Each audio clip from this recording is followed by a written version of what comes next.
Yo, it's me. I'm back, hosting another episode of Mic'd Up.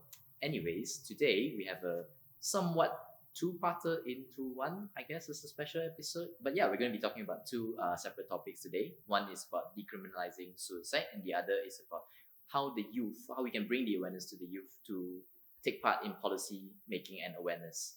So yeah, stay tuned. I hope you enjoyed the episode. Also, don't forget of our socials right here. Click, follow, link in description. Anyways, hope you enjoyed the episode. Today we have a very special guest, Roshan. I'll let him introduce himself about what he does and everything, and he's also the one that reached out to us to be a part of today's episode. So yeah, Roshan, take it away. Good day. Thank you, Shun, and thank you to the Mic'd Up podcast for having me.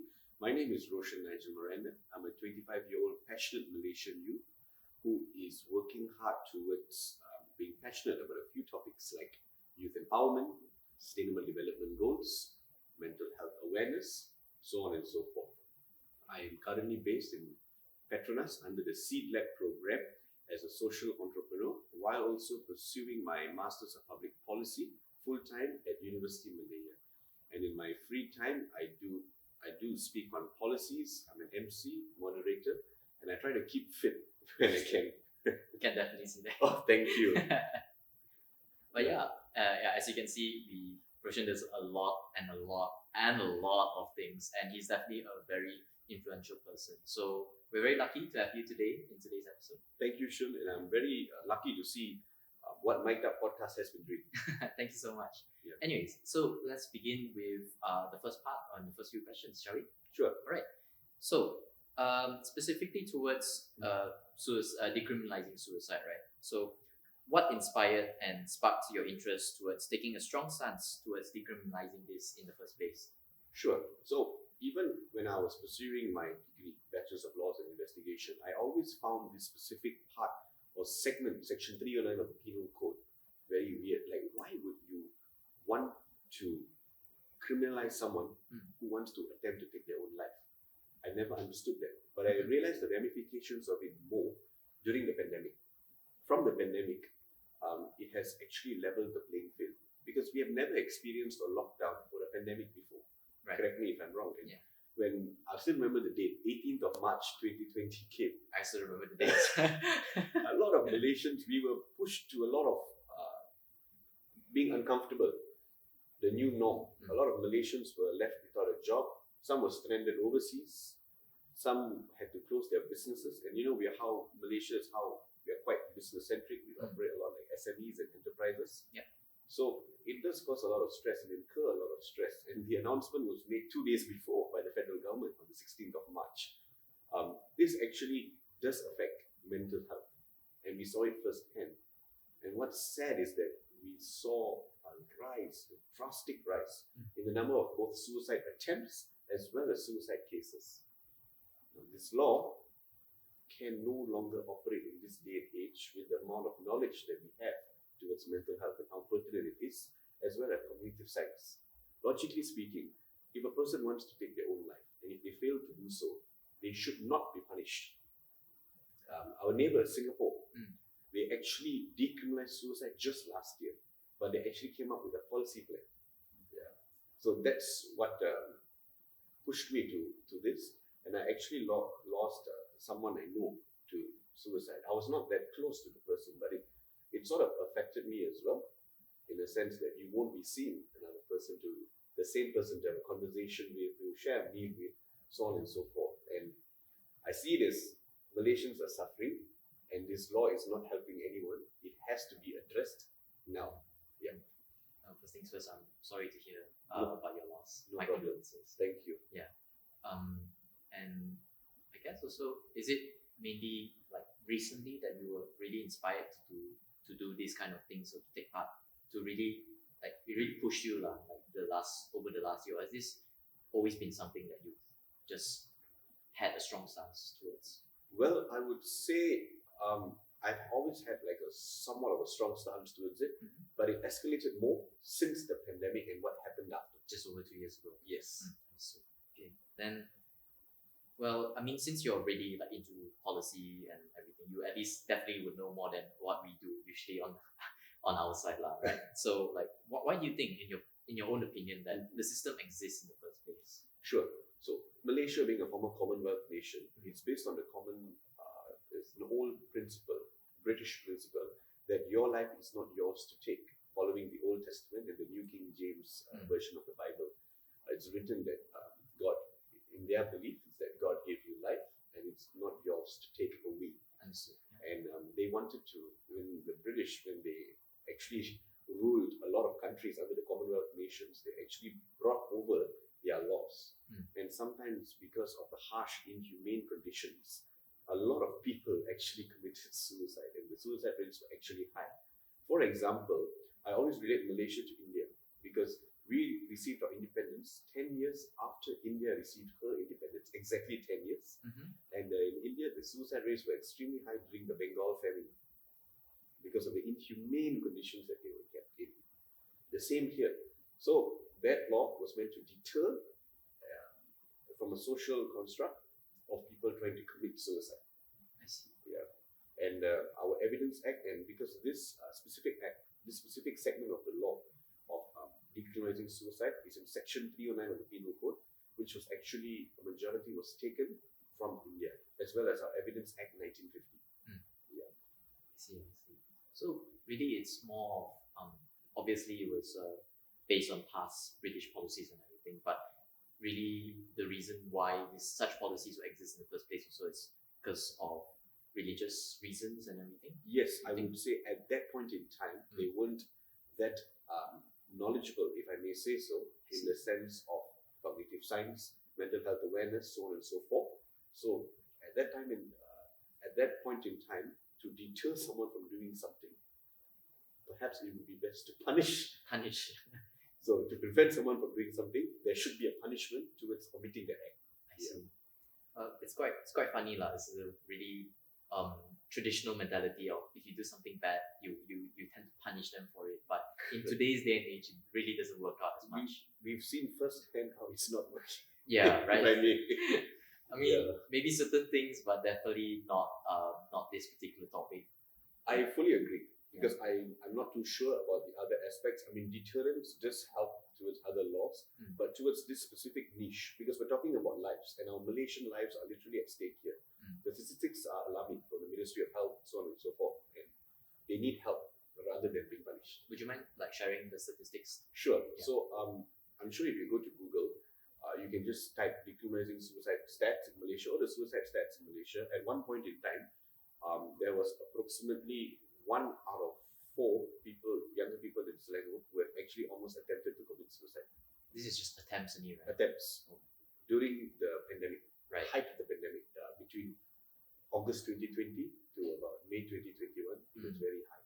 And from some work with a few ministries, we've actually found that there are actually more suicide cases that it's reported, due to the fact that the cause of death is not necessarily written as suicide, because it's a stigma, and not everybody wants to know the post-mortem or the cause of death of an individual being suicide. Then I guess it's more curiosity on my end. Like, why do you think it's taken over maybe more than half a century, right, for things to finally start taking a change or making a change in the first place? I think I would say maybe towards the theory of evolution, things like that. The famous Indian political economist Amartya Sen actually wrote about it. When people evolve and are given more opportunities, so on and so forth, like Malaysia, democratic nation. Over time, we've seen the pertinence of mental health and how important it is. Like this day and age, if you are depressed, if you're going through anxiety, there are specific mechanisms that you can go through. Now imagine this 50 years ago, our psychiatric development and evaluation. I would think, I'm no expert in that field, but I would think it wasn't that advanced. Like now we know. People are locked in their houses amidst the pandemic. They can't go out. Some even have bills to pay with no income. It does get to you. Yeah. I mean, coming from a psychological background and everything, I did study psychology. Okay. Yeah. So it was very interesting to study the course also, because it was definitely, for me at least, an eye opener. Because coming from a more traditional Chinese family, it's just like, whatever you do, just suck it up. Your life, your individual life is not the one that matters the most. It's like you're collectively as a group trying to just do your best towards the group and everything. So for the longest part of my life, I thought it was normal, right?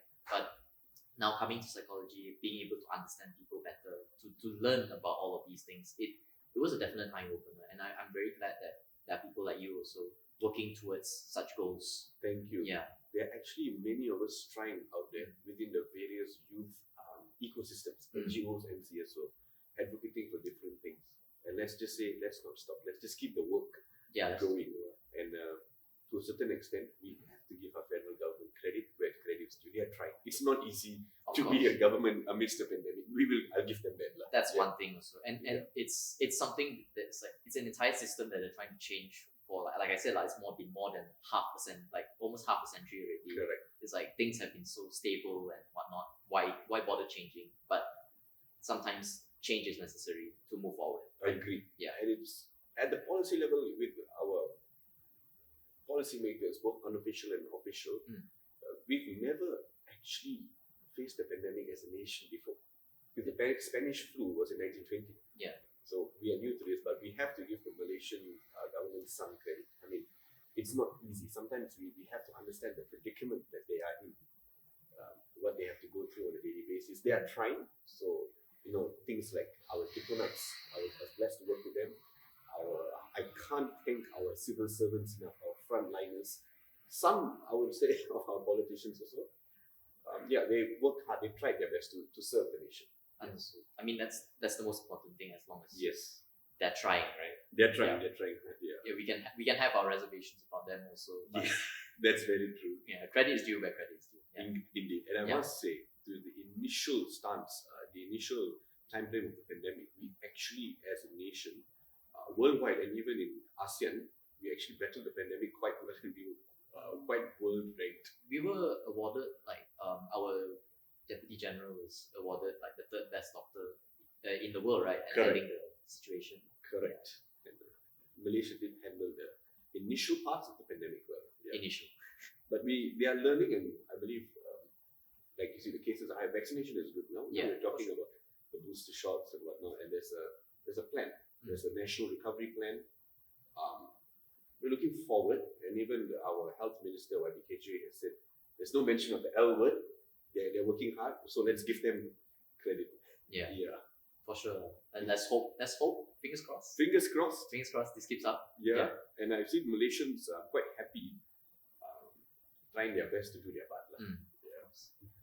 Anyways, sorry, we went on a little bit of a tangent. Oh, yes, but back to decriminalizing suicide. Sure. Right? So, why is it so important, that we decriminalize this, and how do we, as just the general public, go about it? What can we do towards this situation? Sure. So why is it so important? Think about it. A life is at stake. A Malaysian life is at stake. Now, if an individual attempts to commit suicide, the logical reasoning, I mean, you've studied psychology, you know the cognitive science behind it. Yeah. That person does not need to be punished. That deterrence cannot work.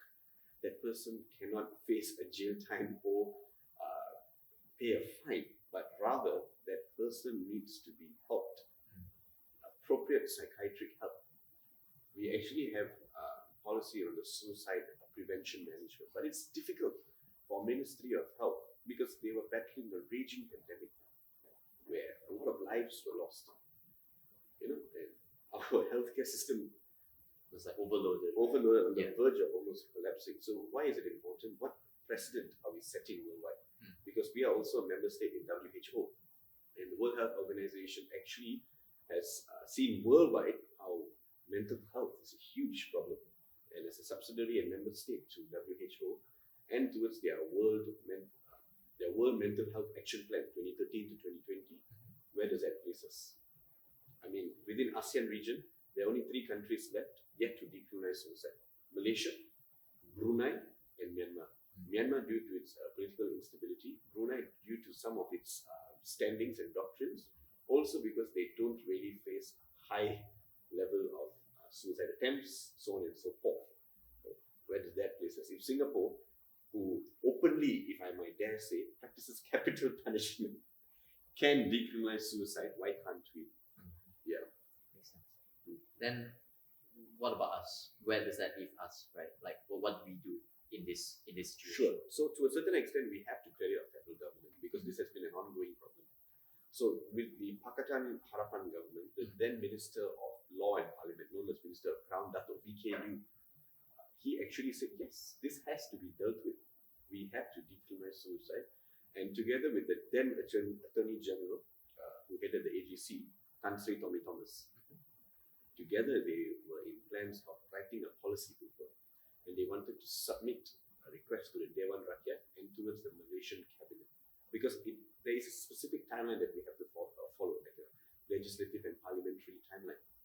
However, all that was put aside because of the political instability that happened, and with the fall of that government towards PN, and that PN had to battle the raging pandemic, and Parliament, different seatings, which I was actually fortunate to be part of and witness firsthand, they were too busy trying to tackle the pandemic with the National Recovery Plan, so on and so forth. And what happened is Dato' VKU also passed away sadly.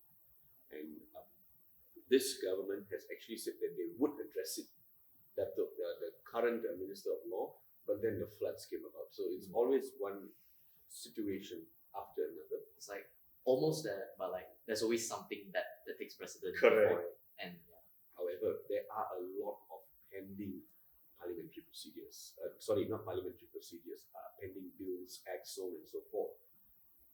But this is also important because lives are at stake. We don't want to punish someone who wants to take their own life. Yeah. All right, so just moving on, that was about decriminalizing suicide and getting your opinions and everything. So thank you so much for that. No problem. Now let's move on to the second part or the second topic that we want to talk about, and that's what the youth can do towards like policy making today, right?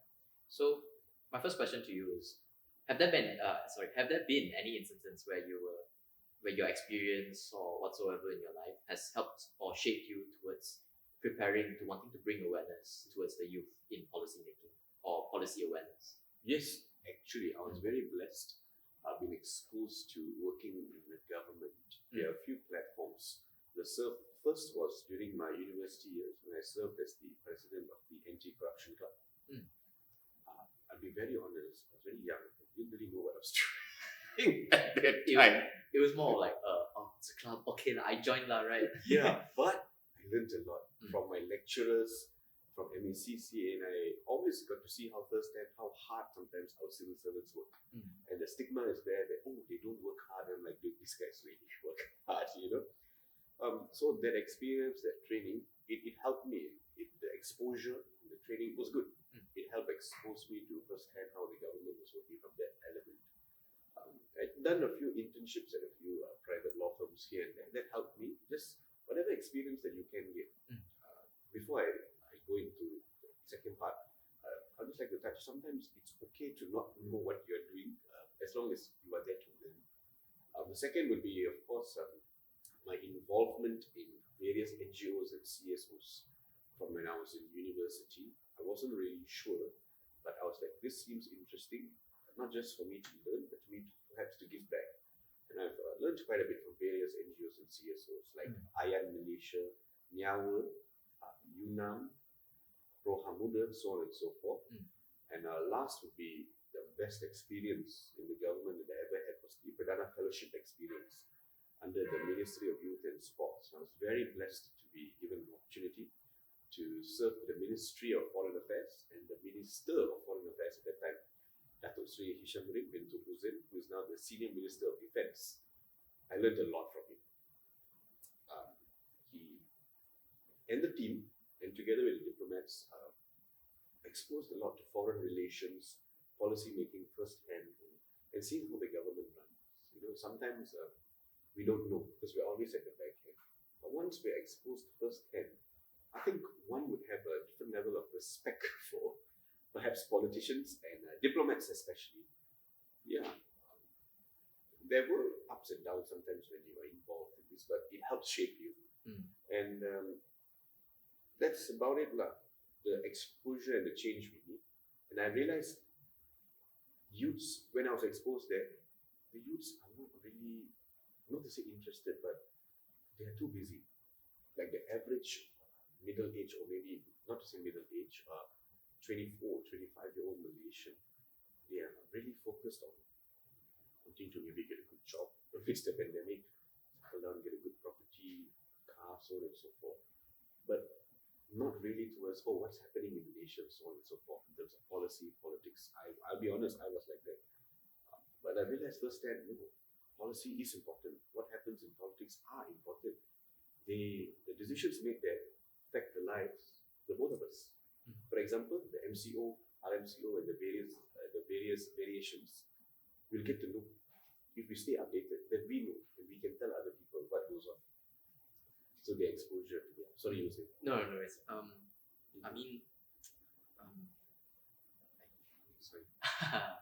oh yeah. So I guess in this case, like, I myself cannot kid here lah. Cannot lie. So it's like I too sometimes am not very educated or up to date with what's really going on in our country. That's okay. Yeah.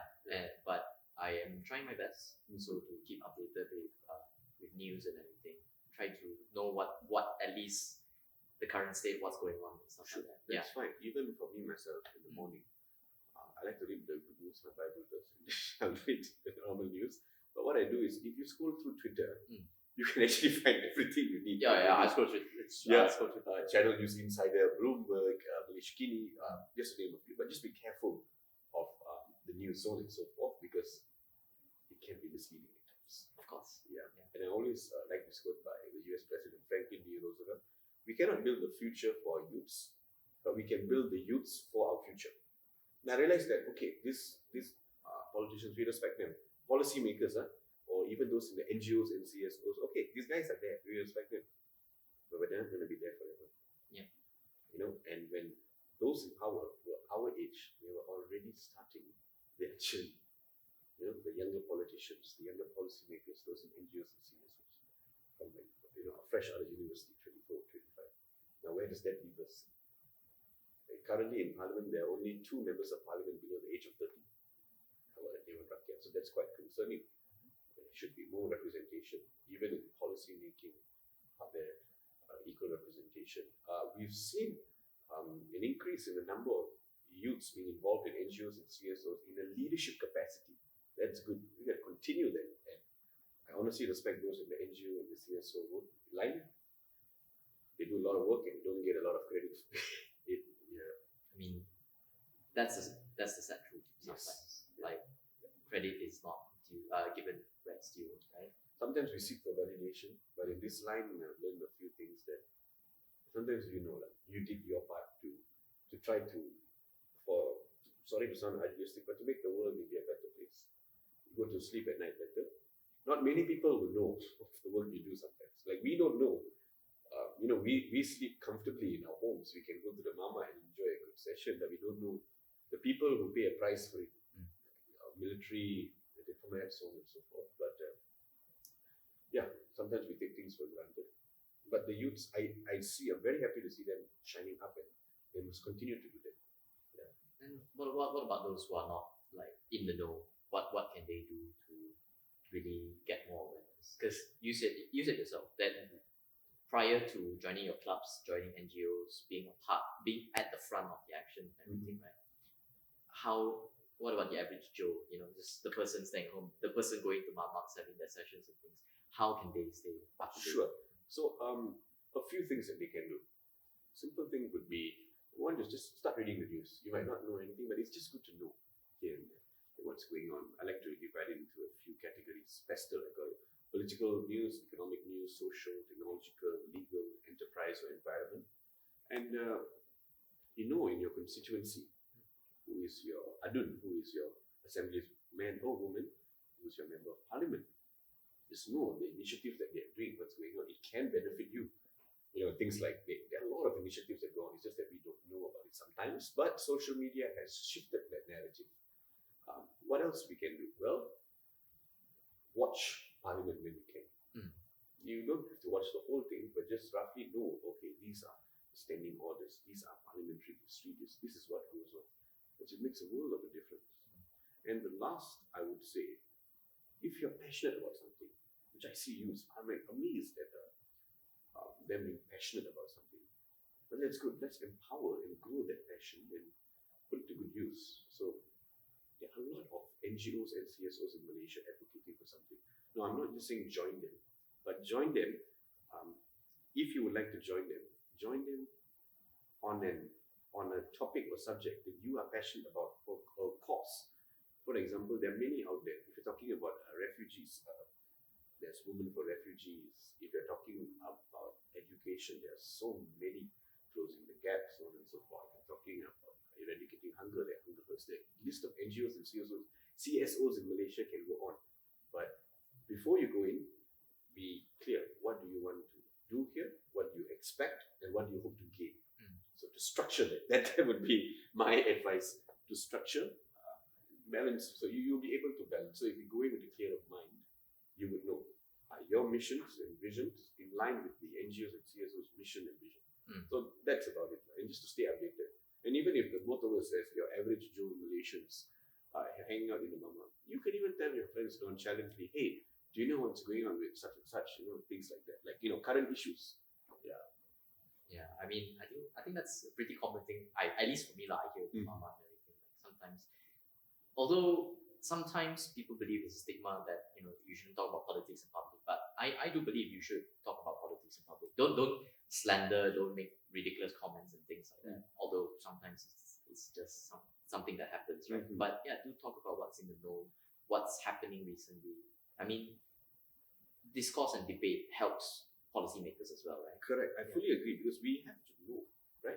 And I believe that ideology never dies. So if you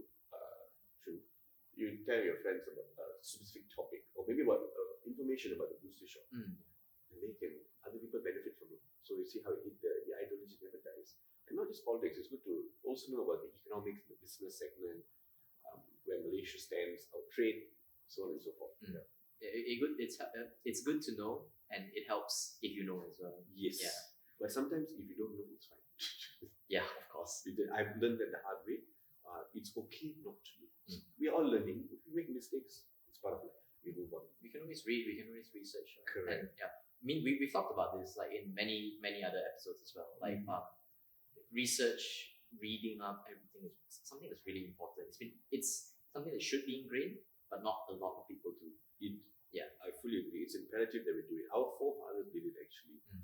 That's why the one point I wanted to bring up was that read the newspapers, because a lot of our forefathers, in their schedule, they actually read a lot from their line of education, as in how they were educated. They read the newspapers almost every day. Maybe our parents or our grandparents. But what we can do, just read the news, stay updated.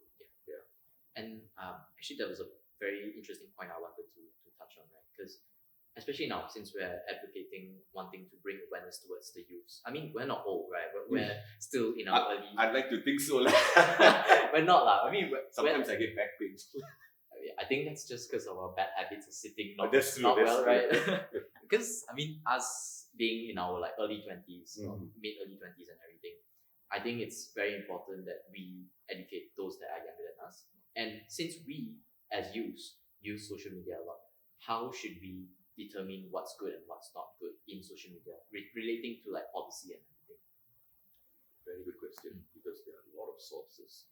So number one is, before you want to tell someone else about it, what I do, I fact check the source, and I perhaps type it out. And if it's on a few mainstream websites or news sites, it's probably credible, right? It's probably credible, but we see how it is written. You can speed through it and see how it is written and how it is altered differently. Now, if there are a few similarities, then you know. But if it's a lot of differences here, that means it's neither here nor there. You sort of know. Yeah. Okay. Then I guess, what are some few credible sources you usually rely on when it comes to like social media? Who do you usually like read from? Sure. So basically, I'll be honest with you, on my Instagram, Twitter, and Facebook, I follow all the ministries. Because you hear it from the horse's mouth itself, it's much easier, right? Yeah. And I will say, our ministries actually do a good job in staying updated. Like our Ministry of Foreign Affairs, defense, our health ministers are amazing, keep doing that. And I follow their personal accounts as well. So they know it coincides. That's where I start. And if they retweet a source often, then I know that source, or retweet or reshare a page or post, then I know that source can be trusted. And a few independent and bipartisan journalists. So I know that they're credible, we can follow them. For example, I'm quite fond of Miss Melissa Goh of the Channel News Insider. She's a Singapore journalist, but she's based here. She gives good insights and first hand on what's happening. You can follow them on Twitter. They do a good job. That means, I guess, free promo for them, but it's good that we stay in touch. So these are some good sources. Sure. You can just, everything's online now. You can just look it up. Yeah. I think that's what that's what's more important, because if you ask maybe the average 20-something, maybe below 20 and anything, do they still read newspapers? I can probably 100% say that they don't read the newspaper, right? Me myself, I don't even read the newspaper. I stopped it. Yeah, right. But what we can do is stay up to date on social media, because that's everything is at the palm of our hands. It's on our phone. Yeah. So it's about the management of it to me. Because I was like, hey, I got no time in the day to read the news. And then I realized, okay, maybe on your commute to work, you want to read a podcast, or you want to listen to maybe BFM, or you want to stay updated in the radio, or if you're taking the train, just scroll through your phone. Things like that. Yeah. And you don't have to stress out too much about it. Just over time, it becomes a part of your lifestyle. It's just good to stay updated on what's going on. It's good to build that habit, right? Correct. Yeah. If you start today, you can definitely build a habit that will last a good lifetime. Correct. Yeah. If you still use your phone by then, I still don't know. Very true. Who knows what happens in the future, right? It's very uncertain. That's true. Very volatile. Yeah. But that's where we come in, because we have to step in for the future of Malaysia, the younger generation, in whatever capacity that you do. If you are a psychologist, then you do your best. That is how you serve the nation. And sometimes you feel that you have time on the weekends, you can give free counseling to a lot of NGOs and CSOs like Befrienders, Miyasa, who need help. Like your good self, how you and Mr. Elton are doing this podcast, it raises awareness. So you are doing your part. So to the younger generation, always kudos to you for doing the little that you do. Yeah.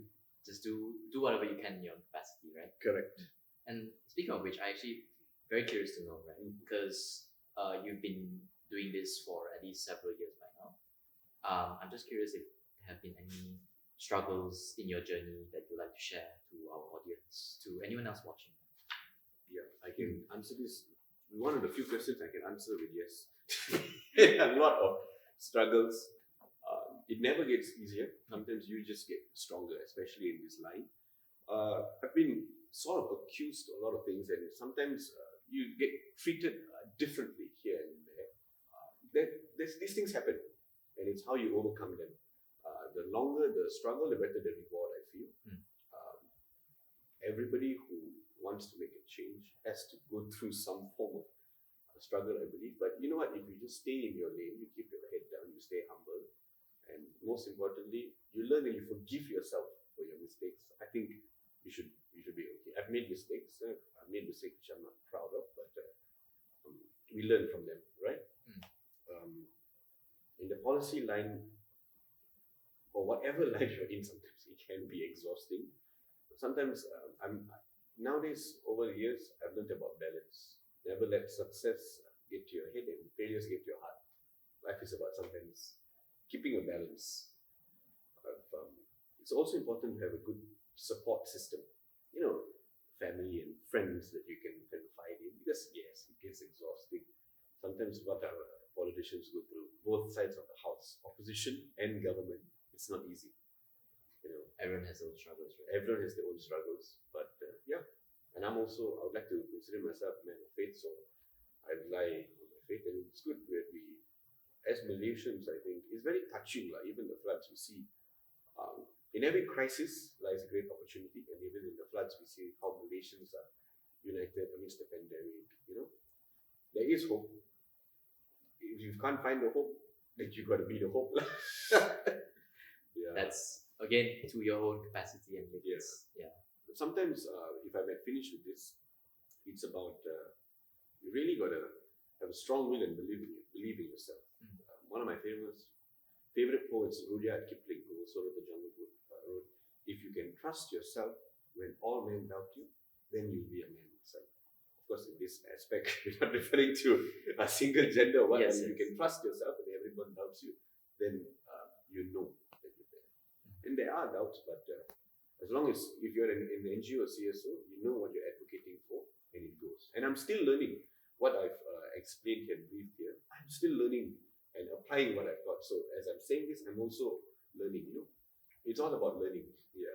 I mean, that's the thing, right? Like, learning never stops. It never stops. Yeah. People think learning stops when you finish high school, finish university or whatever, but it never stops. It never stops. Yeah. One thing we can look up to is all policymakers in Malaysia. They do take a conscientious effort to stay updated.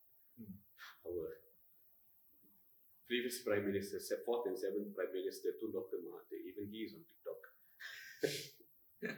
And sometimes I'm amazed at some of these older people, the generation, the policy speakers, or the diplomats, or former civil servants. They stay updated and they're very disciplined. That's one thing we can learn from them. I'm always learning, right? Yeah. Again, it's habit that you have to build. It's a habit, slowly. Yeah, for sure. And it's okay if you fail. It's part of life. Okay. We move on. Yeah, sorry. Yeah, no worries. It's very good to hear your insights about all this, right? Because the more you say, the more people can learn as well. Again, we're all learning, right? We are all learning. Yeah. And I guess we can slowly close it out. Sounds good. So I guess the last thing I would like to ask you, or just your advice in general, right? So two ways. What can those who are just the average person, what should they do now after hearing all of this? Like, just close up with some advices. And what advice can you give to those wanting to take a more foot in the door sort of approach when it comes to policy? They want to join and everything. What path or advice do you want to give to them? Sure. I like how it's a two-part question. So the first, in your lifestyle, just try to stay updated with what happens in the news through social media, like what we've explained, and stay updated. And if you can, talk about it to people that you know, family, your friends, or even whoever, your colleagues at work, whoever you want to talk to, your cat, your dog. Yeah, it's a good conversational starter to bring in. It's to build the habit of talking. It's to build a habit. Yeah. So it's one thing like how they say memory recall. If you study it, but then you talk about it, you understand more. Right? Yes. Yeah. Second, if you want to get involved in the specific line of policy, I wish you all the best. Please do. We need more of the younger. I'm also still how to say, but I hope to commit towards in a bigger capacity. That's why I'm doing my Masters of Public Policy. But just read up on policies and you find your niche. Where are you interested in? Where are you passionate and you're really passionate about in that specific area? Try to get involved. Even if you're not looking to get into NGOs or CSOs, there is perhaps something that you could be interested in. Based on whether it involves your academic background or not. For example, you're from a psych background, maybe you can get involved with Nyawa, befrienders, things like that. Or if you're involved towards the environment, there's so many out there, climate change. Just try to stay involved. There's so many there. But like I've said, based on my experience, know your vision and mission, why you want to enter, and just it in line with the NGO CSO's vision and mission. So there's clarity on both ends. Them accepting you and you contributing to them. Yeah. Because you don't get paid. You heard it here first. The most realist thing, you don't get paid. But it'll be, to a certain extent, it teaches you a lot. You get paid with experience, but it teaches you a lot. It can be difficult. But let's also give a hand to all our youth advocates and our NGOs and CSOs. They have been doing an amazing job. So next time you see them, you just go and encourage them. That little that you do, it really makes their day. I mean, even here, thank you for doing all of this. Likewise. And right back at you all, thank you. This awareness that you're doing, I first came across mic'd up through LinkedIn. And I realized I like what these guys do. It's not boring. Again, Roshan came to us to ask if he could be part of our little project. Project in this case. It's not boring and it catches the eye. And it's not that long. So kudos to you guys as well. Thank you. Alright, so again, thank you so much to Roshan for coming on today, for taking your entire Saturday to be here with us and sharing about your thoughts about two very passionate topics that you want to be part of in the future and everything. thank you so much for having me. Yeah, no worries. Wish Mike Up all the best. You follow them on Instagram and LinkedIn. Yes. For once, I don't have to say that. Do follow us on our socials and everything. Yeah. Again, thanks, Roshan, and we'll see you guys in the next episode. Goodbye. Bye.